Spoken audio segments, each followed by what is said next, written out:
In this video, I'll give a quick overview of how you can add points to a map using Survey123, Twitter, and a web app. The use case for this video is plotting initial attack or early reports of fires and making sure that they show up on a map in a spatially explicit way. I'll just use a recent example and we'll work through it together.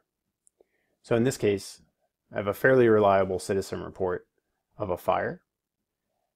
There are a couple of different people I follow on Twitter, but this particular person listens to radio traffic and uses webcams to verify locations of fires, often many minutes or even hours ahead of an official agency. So this doesn't replace what a public information officer would share from an agency or evacuation orders, but it certainly gives us some situational awareness of where exactly this location is.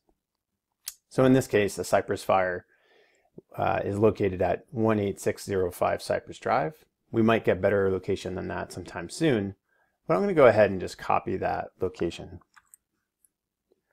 I'll use this Survey123 web form to quickly fill out some details. This is the Cypress fire.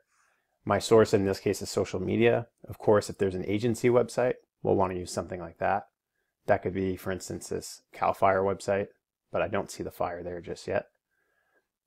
My source URL, I'll use here. It'll take me right to the tweet. So if someone wants to see where I got that information, they can go there. I may not have all these details, like initial rate of spread. I can fill those in later if I'd like. For now, I'll just put unknown. Initial fire habitat. Hard to tell from this photo. I'll go ahead and leave that blank for now as well. Here I'm going to type in the description of the location. And now I'm going to actually try to nail down this location. There are a lot of different tools we can use to do this. We can go into Google Maps and look at Street View.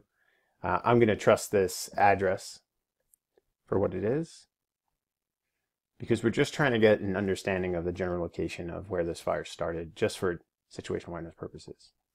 I'm going to go ahead and just put my initials. I'll leave the phone number blank. And I can add any additional comments here now, or I can come back to it later. A good idea is to put, where to find official agency info if it's available.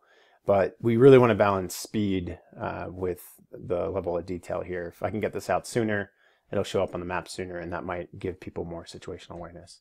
If I do happen to have a photo and I want to take the time, I can actually attach that here. But this is just a quick example. I'm going to go ahead and submit this. So when I submit this, this goes into what we call a feature layer. It's an ArcGIS Online database that's explicitly or inherently spatial. So that means wherever this layer is being used, it will show up on a map. If I want, I can try to zoom into that location.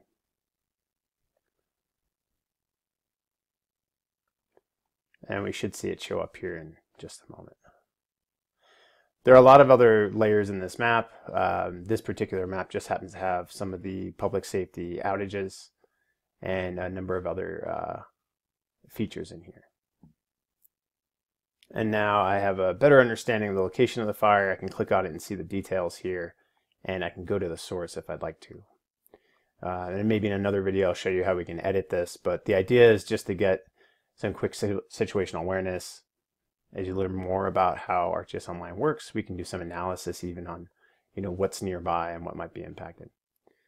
The audience for this workflow is really a volunteer organization that might be supporting emergency management agencies, but I think that it's a neat workflow that would be especially powerful if agencies deployed it with the assistance of like a VOST, a volunteer organization that can help them with situational awareness. All right, thank you very much.